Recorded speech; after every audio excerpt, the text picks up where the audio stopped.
मौत के तोहफे अध्याय 29 खोया किरीट। नेविल, क्या, कैसे? लेकिन तब तक नेविल को रॉन और हरमाइनी दिख गए थे। वो खुशी से चीखते हुए उन्हें गले लगाने लगा था। हैरी ने नेविल को जितना ज्यादा देखा उसका हाल उतना ही बुरा नजर आया। उसकी आंख सूजी, पीली और बैगनी थी। उसके चेहरे पर घावों के गहरे गोल निशान थे। उसका हुलिया बता रहा था उसने बहुत यातना सही थी। बहरहाल उसका कटा पिटा चेहरा खुशी से दमक रहा था। जब उसने हरमाइनी को छोड़ते हुए दोबारा कहा, मैं जानता था तुम जरूर आओगे। सीमस से हमेशा कहता था, ये तो सिर्फ वक्त की बात है। नेविल, तुम्हें क्या हुआ है? क्या ये? नेविल ने सिर हिलाकर चोटों को नजरअंदाज किया। ये कुछ नहीं है। सीमस की हालत मुझसे ज्यादा खराब है। ओह, वो एबरफोर्थ की तरफ मुड़ा। एब, 2 और लोग आ सकते हैं। 2 और? एबरफोर्थ ने खतरनाक अंदाज में कहा। 2 और से तुम्हारा क्या मतलब है लॉन्गबॉटम? कर्फ्यू चल रहा है और पूरे गांव पर रुदन सम्मोहन है। मैं जानता हूँ, इसलिए वो अंतर्ध्यान होकर सीधे बाद में प्रकट होंगे।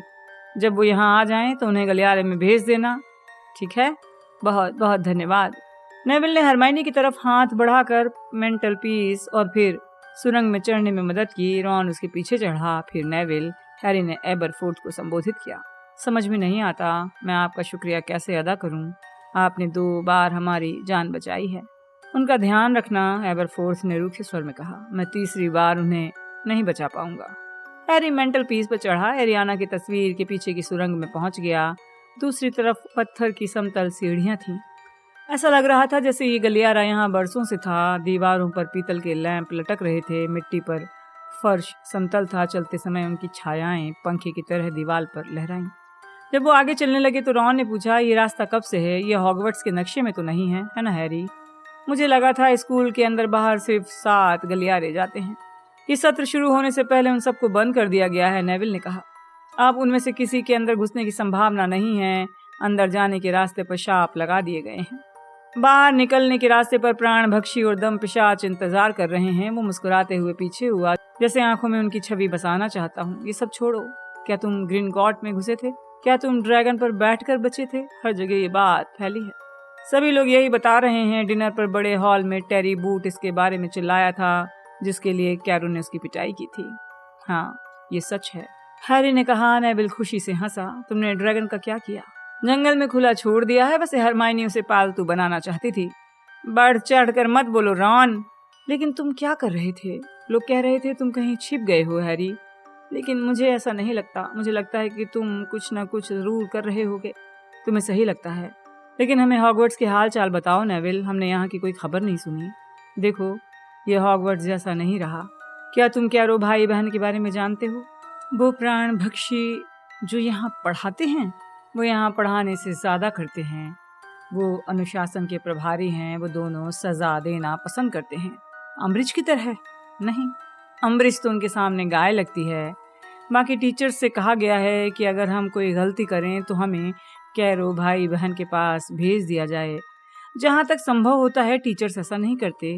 साफ नजर आता है वो भी उनसे उतनी ही नफरत करते हैं जितनी हम करते हैं। एमिकस गुप्त कलाओं से रक्षा विषय पढ़ाने आया है, लेकिन अब वो गुप्त कलाएं पढ़ा रहा है। जिन लोगों को सजा दी जाती है उन पर हमें पीढ़ीकृत शाप का अभ्यास करना होता है। हैरी, रॉन और हरमाइनी की आवाजें एक साथ गलियारे में गूंजी। हाँ, इसी कारण मुझे एक घाव मिला है। उसने अपने गाल पर एक गहरे घाव की तरफ इशारा किया।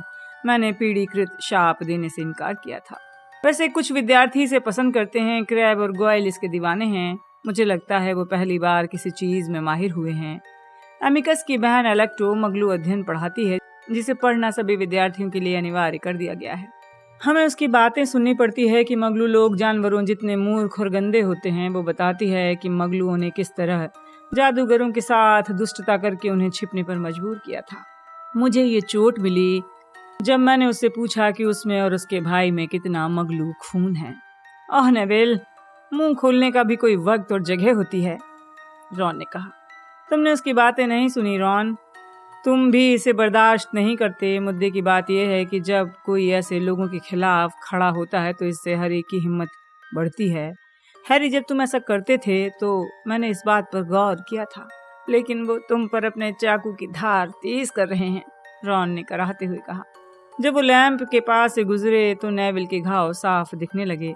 नेविल ने कंधे उचका दिए। कोई फर्क नहीं पड़ता, वो शुद्ध खून ज्यादा नहीं बहाना चाहते, इसलिए मुंह खोलने पर हमें थोड़ी यातना जरूर दी, लेकिन इतनी नहीं कि हमारी जान चली जाए। हैरी नहीं जानता था क्या ज्यादा बुरा है, नेविल की कही बातें या इन चीजों के बारे में उसका हल्का फुल्का अंदाज। असली खतरे में तो वो लोग हैं जिनके दोस्त और रिश्तेदार बाहर मुश्किलें खड़ी कर रहे हैं, उन्हें बंधक बना लिया गया है। जॉन लोवगुड अपनी पत्रिका द क्विबलर में काफी मुंह खोल रहा था, इसलिए उन्होंने क्रिसमस पर लूना को ट्रेन से उतार कर पकड़ लिया था। नेविल, लूना बिल्कुल ठीक है, हम उससे मिल चुके हैं। हाँ जानता हूँ, उसने मुझे संदेश भेजा था। उसने अपने जेब से एक सुनहरा सिक्का निकाला। हैरी पहचान गया, ये उन्हीं नकली गैलियनों में एक था जिनके माध्यम से डंबलडोर की सेना के सदस्य एक दूसरे को संदेश भेजते थे। इन्होंने बहुत बढ़िया साथ दिया, नेविल ने हरमाइनी की ओर देखते हुए मुस्कुराकर कहा। क्या रो भाई बहनों को कभी पता नहीं चला हम आपस में कैसे संदेश भेजते हैं? वो पगला गए हैं। हम रात को चोरी से बाहर निकलते थे, दीवारों पर संदेश लिख देते थे, डंबलडोर की सेना चाहिए नए सदस्य, इस तरह की बातें। इससे स्नैप चिढ़ जाता था। करते थे यानी? हैरी ने उसके वाक्य के भूतकाल होने पर गौर किया। देखो, कुछ समय से ये काम मुश्किल हो गया था। क्रिसमस पर लूना को बंधक बना लिया गया। जिनी ईस्टर के बाद हॉगवर्ट्स नहीं लौटी। एक तरह से हम तीनों ही गैंग के लीडर थे। इसके अलावा जब माइकल कॉर्नर ने जंजीरों से बंधे फर्स्ट ईयर के एक लड़के को छुड़ाने की कोशिश की तो उसे पकड़कर बुरी यातना दी गई। इससे विद्यार्थी डर गए हैं। सारी शरारतें बंद? रॉन बुदबुदाया जब गलियारे में चढ़ाई आ गई। हाँ देखो, मैं लोगों से माइकल जैसी यातना सहने को नहीं कह सकता, इसलिए हमने ये हरकतें छोड़ दी। लेकिन इसके बावजूद कुछ हफ्ते पहले तक हम लोग संघर्ष कर रहे थे, छिपकर काम कर रहे थे। मुझे लगता है तब उन्होंने फैसला किया मुझे रोकने का एक ही तरीका है। उन्होंने दादी पर धावा बोल दिया। क्या?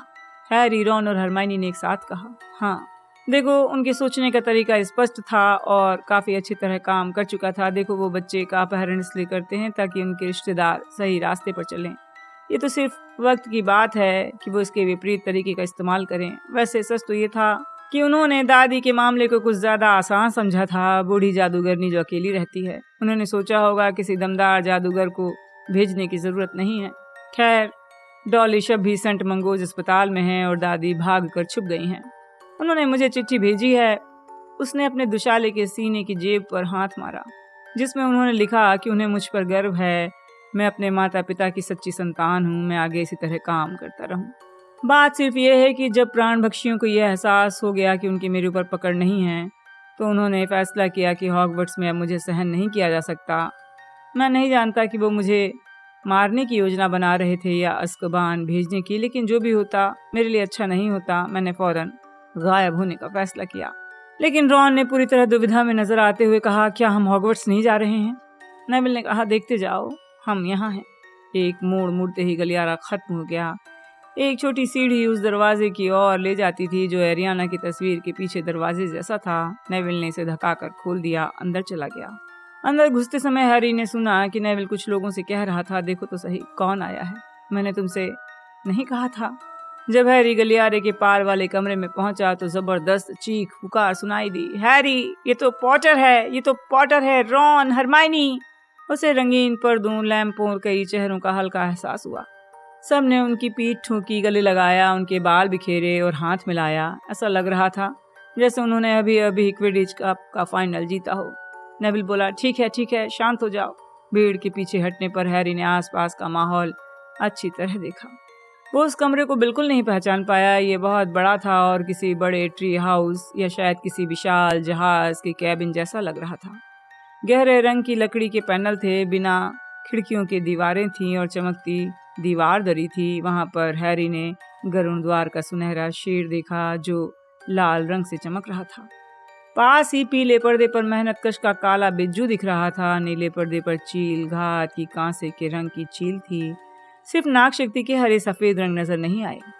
वहां पर पुस्तकों की अलमारियां थीं, दीवारों से कुछ झाड़ुएं टिकी थीं, कोने पर लकड़ी का बड़ा रेडियो था। हम कहाँ हैं? जाहिर है आवश्यकता कक्ष में। इसने कमाल कर दिया है ना? क्या रो भाई बहन मेरा पीछा कर रहे थे? मैं जानता था मेरे पास छिपने का बस एक यही मौका है। मैं एक दरवाजे के पार निकलने में कामयाब हो गया, यहाँ आ गया। वैसे जब मैं आया तो इसका हुलिया ऐसा नहीं था। उस वक्त काफी छोटा था, सिर्फ एक पलंग और गरुड़ द्वार के पर्दे थे, लेकिन जैसे जैसे डंबलडोर की सेना के बाकी साथी आते गए ये फैलता गया। क्या कैरो भाई बहन इसके अंदर नहीं आ सकते? हैरी ने दरवाजे को तलाशते हुए कहा। नहीं, सीमस फिनिगन ने कहा, जिसे हैरी उसके बोलने के बाद पहचान पाया। सीमस के सूजे हुए चेहरे पर इतने घाव थे कि वो पहचान में नहीं आ रहा था। ये छिपने की आदर्श जगह है। जब तक हम में से एक भी व्यक्ति अंदर है वो हमारे पास नहीं आ सकते। दरवाजा खुलेगा ही नहीं। सब कुछ नेविल ने किया है। वो सचमुच इस कमरे का मालिक है। आपको इससे बस ठीक वही मांगना है जिसकी आपको जरूरत है। जैसे मैं नहीं चाहता कि कैरो भाई बहन का कोई समर्थक इसके अंदर आ सके और यह आपके आदेश का पालन करता है। आपको बस ये पक्का करना होता है कि आपके शब्द सही हों, गलती की गुंजाइश न हो। नेविल इसमें बहुत माहिर है। दरअसल बात बिल्कुल सीधी है। मैं यहाँ 1.5 दिन तक रहा। जब मुझे भूख लगने लगी तो मैंने इच्छा की कुछ खाने को मिल जाए। तत्काल मेरे सामने गलियारा खुल गया जिससे होकर मैं हॉग्स हेड में पहुंच गया। वहाँ मुझे एबरफोर्थ मिल गया। वही हमें खाना खिलाता है, लेकिन न जाने क्यों कमरा हमारे लिए खाने की व्यवस्था नहीं करता। देखो, ऐसा इसलिए है क्योंकि भोजन गैम्प के मूलभूत रूपांतरण के नियम के 5 अपवादों में एक है, रॉन ने कहा, जिसके मुंह से इतनी ज्ञान भरी बात सुनकर सब हैरान रह गए। हम लगभग 2 हफ्तों से यहाँ छुपे हैं। जब हमें पलंगों की जरूरत होती है तो कमरे में अपने आप पलंग आ जाते हैं। जब लड़कियां आ गईं तो यहाँ अच्छा बाथरूम भी प्रकट हो गया, क्योंकि लड़कियां नहाना चाहती थी, है ना? लेवेंडर ब्राउन ने कहा, जिस पर हैरी ने ध्यान नहीं दिया था। चारों तरफ नजर डालने पर उसे बहुत से जाने पहचाने चेहरे दिखे। जुड़वा पाटिल बहनें वहां थीं, साथ ही टेरी boot, Arni Macmillan, Anthony Goldstein और माइकल कॉर्नर भी थे। हमें बताओ, तुमने क्या क्या किया? इतनी सारी अफवाहें फैली हैं। हम पॉटर वॉच में तुम्हारे बारे में ताज़ा जानकारी हासिल करने की कोशिश करते हैं। उस रेडियो ने इशारा किया। तुम ग्रिनगॉट में तो नहीं घुसे होगे? घुसे थे, और वो ड्रैगन वाली बात भी सच है। तालियों और खुशी की चीखों की आवाजें सुनाई दी। रॉन ने सिर झुकाकर अभिवादन किया। तुम लोग कौन सी चीज चुराने गए थे? सीमस ने उत्सुकता से पूछा। इससे पहले कि उन तीनों में से कोई इस सवाल से बचने के लिए पलटकर सवाल पूछता, हैरी की बिजली जैसे निशान में भयंकर दर्द होने लगा। जैसे ही उसने जल्दी से उत्सुक और खुश चेहरों की तरफ पीठ घुमाई, आवश्यकता कक्ष गायब हो गया। वो पत्थर की एक खंडहर इमारत के भीतर खड़ा था। उसके पैरों के पास सड़ी लकड़ी के पटिये उखड़े थे। गड्ढे के पास खाली सुनहरा बॉक्स था। वोल्डेमॉर्ट की आवेश भरी चीख उसके दिमाग में गूंज रही थी।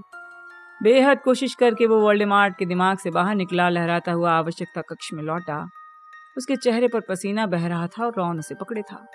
तुम ठीक तो हो हैरी? बैठना चाहोगे? मुझे लगता है तुम थक गए हो। नहीं, उसने रॉन और हरमाइनी की तरफ देखकर बिना बोले उन्हें ये बताने की कोशिश की। वोल्डेमॉर्ट को अपने एक और होर्क्स के जाने का पता चल गया है। समय बहुत तेजी से गुजर रहा था। अगर वोल्डेमॉर्ट इसके बाद हॉगवर्ट्स आने का फैसला कर लेगा तो मौका उनके हाथ से निकल जाएगा। हमें चलना चाहिए, उसने कहा। उन दोनों के चेहरे के भावों से पता चल गया, अब उसकी बात समझ गए। तुम क्या करने जा रहे हो हैरी? योजना क्या है? योजना? हैरी ने दोहराया। वो वोल्डेमॉर्ट के आवेश को महसूस न कर पाने के लिए पूरी इच्छा शक्ति का इस्तेमाल कर रहा था। देखो, एक ऐसा काम है जो हमें, रॉन, हरमाइनी और मुझे करना है। इसके बाद हम यहाँ से चले जाएंगे। कोई हंस नहीं रहा था, तालियां नहीं बजा रहा था। नेविल दुविधा में था। क्या मतलब है चले जाएंगे? हम यहाँ रुकने के लिए नहीं आए हैं। हैरी अपना निशान मल कर दर्द को कम करने की कोशिश कर रहा था। एक महत्वपूर्ण काम है। क्या काम है? मैं तुम्हें नहीं बता सकता। तुम नहीं बता सकते? ये तुम जानते हो कौन से लड़ने के बारे में है ना? हाँ, तो फिर हम तुम्हारी मदद करेंगे। डंबलडोर की सेना के बाकी सदस्य सिर हिला रहे थे, कुछ उत्साह से, कुछ गंभीरता से। तुम लोग नहीं समझते हो। हैरी ने आखिरी कुछ घंटों में बहुत कुछ कह दिया। हम तुम्हें नहीं बता सकते। ये काम अकेले करना है। क्यों? नेविल ने पूछा। क्योंकि हैरी बड़ी हताशा से छिपे होर्क्रक्स की तलाश शुरू करना चाहता था। कम से कम वो रॉन और हरमाइनी से अकेले में बात करना चाहता था। उन्हें अपनी खोज कहाँ से शुरू करनी चाहिए। उसका निशान दर्द से फट रहा था। डंबलडोर हम तीनों के लिए काम छोड़ गए हैं और हमें वो काम किसी को नहीं बताना है। मेरा मतलब है वो चाहते थे हम इसे करें, बस हम तीनों। हम भी तो उनकी सेना में हैं, डंबलडोर की सेना। हम सब इसमें एक साथ हैं। हम लोगों ने इसे कायम रखा है। हालांकि तुम तीनों ने अपनी अलग सेना बना ली है। ये पिकनिक नहीं है दोस्त, रॉन ने कहा। मैंने कभी नहीं कहा यह पिकनिक है, लेकिन मैं ये नहीं समझ पा रहा हूँ तुम हम लोगों पर भरोसा क्यों नहीं कर रहे हो। इस कमरे में मौजूद हर व्यक्ति संघर्ष कर रहा है। इसी कारण उसे यहाँ छिपना पड़ा है, क्योंकि कैरो भाई बहन उसकी तलाश कर रहे हैं। यहाँ मौजूद हर व्यक्ति ने साबित किया है वो डंबलडोर के प्रति वफादार है, तुम्हारे प्रति वफादार है। देखो, हैरी ने कहना शुरू किया बिना ये जाने कि क्या कहने वाला है, लेकिन इससे कोई फर्क नहीं पड़ा क्योंकि तभी उनके पीछे सुरंग का दरवाजा खुल गया। हमें तुम्हारा संदेश मिल गया नेविल। हेलो तुम तीनों, मैंने सोचा कि तुम यहाँ जरूर मिलोगे। लूना और डीन आ गए थे। सीमस खुशी के मारे तेजी से गरजा, अपने सबसे अच्छे दोस्तों के गले मिलने भागा। हाय, सभी लोग चहके। लूना चहकते हुए बोली, ओह, वापस लौटना बहुत अच्छा लग रहा है। लूना, तुम यहाँ क्या कर रही हो? तुम्हें कैसे? मैंने संदेश भेजा था, नेविल ने नकली गैलियन ऊपर उठाते हुए कहा। मैंने उससे और जिनी से वादा किया था तुम लोग यहाँ आए तो मैं खबर दूंगा। हमने सोचा अगर तुम लौट आते हो इसका मतलब क्रांति है, फिर हम स्नैप और कैरो भाई बहन को यहाँ से खदेड़ देंगे। जाहिर है इसका यही मतलब है ना हैरी? हम लड़कर उन्हें हॉगवर्ट्स से बाहर खदेड़ देंगे। सुनो, मुझे अफसोस है लेकिन हम इसलिए नहीं लौटे हैं। हमें एक काम करना है और फिर तुम हमें इसी हाल में छोड़कर चले जाओगे? माइकल कॉर्नर ने पूछा। नहीं, हम जो कर रहे हैं उससे अंत में हर एक को फायदा होगा। तुम जानते हो कौन से छुटकारा मिलेगा। तो फिर हम मदद करते हैं, नेविल ने गुस्से में कहा। हम इसमें शामिल होना चाहते हैं। उनके पीछे से एक और आवाज आई। हैरी मुड़ा, उसके दिल ने जैसे धड़कना बंद कर दिया। जिनी दीवार की छेद से अंदर आ रही थी, उसके पीछे फ्रेड, जॉर्ज और ली जार्डन थे। जिनी ने हैरी को प्यारी मुस्कान दी। वो भूल गया उसने पहले कभी ठीक से ध्यान नहीं दिया था कि वो कितनी सुंदर है। इसके बावजूद इस वक्त उसे देखकर वो जितना कम खुश हुआ उतना पहले कभी नहीं हुआ था। एबरफोर्थ थोड़ा चिढ़ने लगा है। फ्रेड ने अभिवादन की कई चिल्लाहटों के जवाब के साथ अपना हाथ ऊपर उठाया। उसका बार रेलवे स्टेशन बन गया है। हैरी का मुंह खुला रह गया। ली जॉर्डन के ठीक पीछे हैरी की पुरानी गर्लफ्रेंड जो चैंग आ गई। वो उसे देखकर मुस्कुराई। मुझे संदेश मिल गया, उसने अपना नकली गैलियन उठाते हुए कहा और माइकल कॉर्नर के पास बैठने चली गई। तो क्या योजना है हैरी? कोई योजना नहीं है। इतने लोगों के आने से उथल पुथल हो गई थी। वो ज्यादा कुछ समझ नहीं पा रहा था। उसका निशान चल रहा था। काम करते करते योजना बन जाएगी, है ना? मेरी प्रिय आदत, फ्रेड ने कहा। तुम्हें ये रोकना होगा, हैरी ने नेविल से कहा। तुमने इन सबको यहाँ क्यों बुलाया? ये पागलपन है। हम लड़ रहे हैं, है ना? डीन ने अपना नकली गैलियन निकालते हुए कहा। संदेश में लिखा है हैरी लौट आया है और हम लड़ने वाले हैं। वैसे मेरे पास छड़ी नहीं है। तुम्हारे पास छड़ी क्यों नहीं है? सीमस ने पूछना शुरू किया। रॉन हैरी की ओर मुड़ा। ये लोग मदद क्यों नहीं कर सकते? क्या? वो मदद कर सकते हैं। रॉन ने अपनी आवाज धीमी की ताकि उनके बीच खड़ी हरमाइनी को छोड़कर कोई बात ना सुन सके। हम नहीं जानते ये कहाँ है। हमें इसे जल्दी खोजना है, बस हम उन्हें ये नहीं बताएंगे ये होर्क्रक्स है। हैरी और रॉन के बाद हरमाइनी ने देखा जो बुदबुदाई। मुझे लगता है रॉन ठीक कह रहा है। हमें तो ये भी नहीं पता किस चीज की तलाश है। हमें उनकी जरूरत है। जब हैरी अनिश्चित दिखने लगा तो वो आगे बोली, तुम्हें हर काम अकेले करने की जरूरत नहीं है हैरी। हैरी तेजी से सोचने लगा। उसका निशान दुख रहा था। उसका सिर दर्द से फट रहा था। डंबलडोर ने उसे चेतावनी दी थी कि वो रॉन और हरमाइनी के अलावा किसी को होर्क्रक्स के बारे में ना बताए। हम रहस्य और झूठ के माहौल में बड़े हुए थे और एल्बस, वो तो पैदाइशी जीनियस था। क्या वो डंबलडोर जैसा काम कर रहा था जो अपने रहस्य को अपने सीने में छुपा कर रखते थे, किसी पर भरोसा करने से डरते थे? लेकिन डंबलडोर ने स्नैप पर भरोसा किया था। उसका क्या अंजाम हुआ? सबसे ऊंची मीनार के ऊपर हत्या। ठीक है, उसने पूरे कमरे से कहा। तत्काल शोर बंद हो गया। फ्रेड और जॉर्ज जो चुटकुले सुनाकर करीब के लोगों का मनोरंजन कर रहे थे खामोश हो गए। सब लोग चौकस और रोमांचित दिख रहे थे। हमें एक चीज खोजनी है, एक ऐसी चीज जो तुम जानते हो कौन को नष्ट करने में हमारी मदद करेगी। वो हॉगवर्ट्स में है लेकिन हम नहीं जानते वो कहाँ है। हो सकता है वो चील घात की कोई चीज हो। क्या ऐसी किसी चीज के बारे में कभी सुना है? मसलन किसी ने कभी कोई ऐसी चीज देखी हो जिस पर चील बनी हो? उसने आशा भरी निगाह से चीलघात हाउस के छोटे समूह की तरफ देखा जिसमें पद्मा, माइकल, टेरी और चो शामिल थे, लेकिन जवाब लूना ने दिया जो जिनी की कुर्सी के हत्थे पर थी। देखो, उनका खोया किरीट है। याद है हैरी? मैंने तुम्हें इसके बारे में बताया था। चीलघात का खोया किरीट। डैडी ने इसकी नकल बनाने की कोशिश की थी। हाँ, लेकिन खोया किरीट? माइकल कॉर्नर ने अपनी आंखें गोल गोल घुमाई। खो चुका है लूना, मुद्दे की बात यही है। ये कब खोया था? लोगों का कहना है सदियों पहले, चो ने कहा, जिसे सुनकर हैरी का दिल डूब गया। प्रोफेसर फ्लिटविक कहते हैं किरीट चील घात के साथ गायब हो गया था। लोगों ने तलाश की, लेकिन उसने अपने साथ के चील घात के साथियों को आग्रह भरी नजरों से देखा। किसी को भी इसका सुराग नहीं मिला है ना? सबने सहमति में सिर हिलाया। माफ करना, लेकिन किरीट क्या होता है? रॉन ने पूछा। एक तरह का मुकुट है। माना जाता है चील घात के मुकुट में कई जादुई खूबियां हैं। कहा जाता है इसे पहनने से बुद्धि बढ़ती है। हाँ, डैडी के चकरघन्नी कीट चूसक विचलित करने वाली चीजों को चूस लेते हैं। क्या तुम में से किसी ने कोई ऐसी चीज देखी है? उन सभी ने दोबारा अपने सिर इनकार में हिलाए। हैरी ने रॉन और हरमाइनी की तरफ देखा। मुकुट बहुत समय पहले खोया था, इसका सुराग नहीं मिला। ये महल में छिपा होर्क्रक्स कैसे हो सकता है? बहरहाल इससे पहले वो अगला सवाल पूछ पाए, जो दोबारा बोली, हैरी अगर तुम देखना चाहो कि किरीट कैसा दिखता है तो मैं तुम्हें हमारे कॉमन रूम में ले जाकर दिखा सकती हूँ। वहाँ चील घात की मूर्ति लगी है जिसमें वो इसे पहने हैं। हैरी का निशान जलने लगा। पल भर के लिए आवश्यकता कक्ष ओझल हो गया। अब उसे अपने नीचे काली जमीन दिखी और कंधों पर बड़े सांप के लिपटने का एहसास।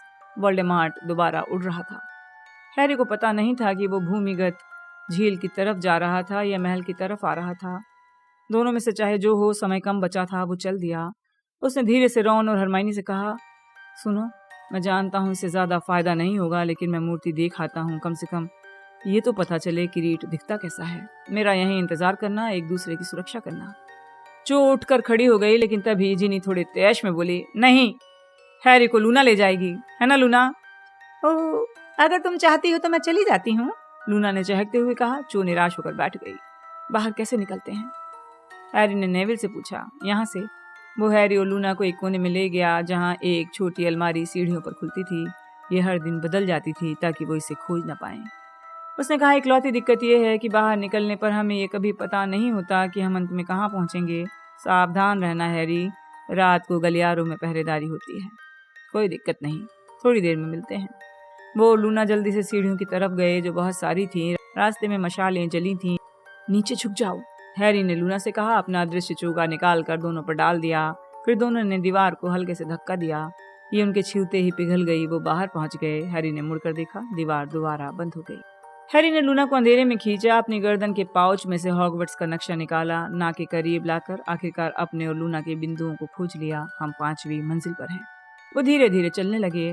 हैरी पहले भी कई बार महल में रात को चोरी से घूमा था, लेकिन उसका दिल पहले कभी इतनी जोर से नहीं धड़का था। हैरी और लूना चलते रहे। जहां भी उन्हें रोशनी मिलती वो हॉगवर्ट्स का नक्शा देख लेते। 2 बार रुककर उन्होंने भूतों को गुजर जाने दिया ताकि उनका भेद न खुल जाए। हैरी किसी भी पल बाधा आने की उम्मीद कर रहा था।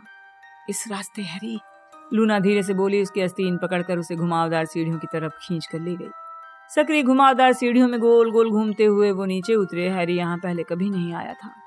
आखिरकार वो एक दरवाजे के सामने पहुंचे। वहां कोई हैंडल, की, होल कुछ नहीं था। सिर्फ लकड़ी का पुराना दरवाजा था। चील की आकृति वाली कांसे की सांकल थी। लूना ने अदृश्य चोगे के नीचे से पीला हाथ बढ़ाया, जो बीच हवा में तैरता लग रहा था। बांह या शरीर से जुड़ा नहीं दिख रहा था। उसने एक बार सांकल खटखटाई। एकदम शांत माहौल में हैरी को ये आवाज तोप चलने जैसी लगी। तत्काल चील की चोंच खुल गई, लेकिन चील की आवाज की जगह एक धीमी संगीतमय आवाज सुनाई दी। कौन पहले आया, माया पंछी या लपट? तुम क्या सोचते हो हैरी?